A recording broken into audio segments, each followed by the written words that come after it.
திரு கிறிஸ்துதாஸ் காந்தி, இப்போ இந்தி தமிழ்நாட்டுக்கு தேவை, அதை மறைமுகமாக கொண்டு வர்றாங்க அப்படிங்கிற வாதம்லாம் வருது, இப்படி பார்க்குறீங்க?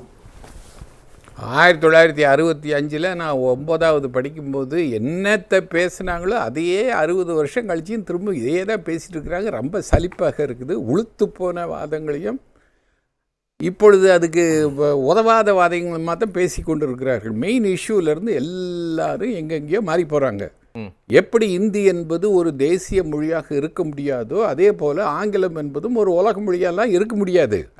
மொழி என்பது என்னுடைய தாய்மொழி தான்.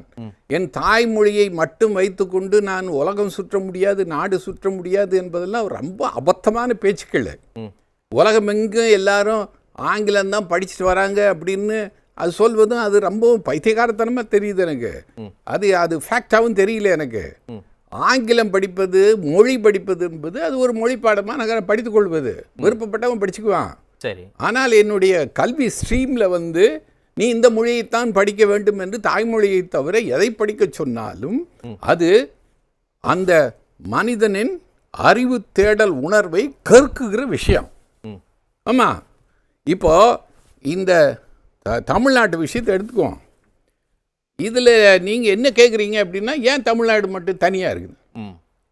எப்பொழுது இந்த தமிழ்நாடு ஹிந்தியை உதைத்து வெளியேற்றியதோ அன்றிலிருந்து தான் இந்த தமிழ்நாட்டினுடைய கல்வி சேர்க்கை விகிதம் என்பது அது இந்த இந்தியாவிலேயே அது என்ன விகிதமோ அதுக்கு 2 மடங்கு தலை தூக்கின்னு இருக்குது.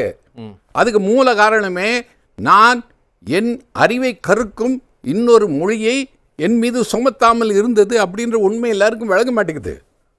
ஏன் தமிழ்நாடு அதுதான் தமிழ்நாடு. ஹிந்தியை நான் 65 நான் வர விட்டுருந்தேன்னா இந்த ஜிஆர் என்பது இந்த இந்தியாவில் இருக்கிற மாதிரி இன்னும் 29% தான் இருப்பேன். நான் இப்போ 62% இருக்கிறேன். எப்படி? இந்த விஷயத்தை எல்லாரும் உணரணும். அதுக்கப்புறம் திரும்பவும் இந்த இந்தி திணிப்பு மும்மொழி திட்டத்தை பேசவும்.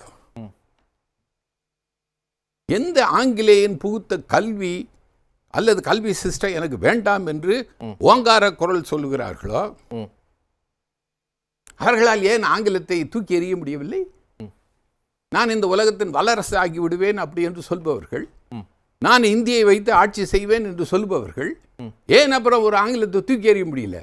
அவர்கள் நடத்தும் அப்புறம் சிபிஎஸ்சியில் எப்படி ஆங்கில படம் வச்சுருக்காங்க? அவங்க என்ன சொல்றாங்க, இதை ஒரு தேசப்பற்றோட கூட இணைக்கிறாங்க. காலனி ஆதிக்கத்துக்கு நான் அடிமையா இருந்தேன் அப்படிங்கிறதுக்கான ஒரு அடையாளம் தான் ஆங்கிலத்தை நான் புதுமொழியா பயன்படுத்துறது.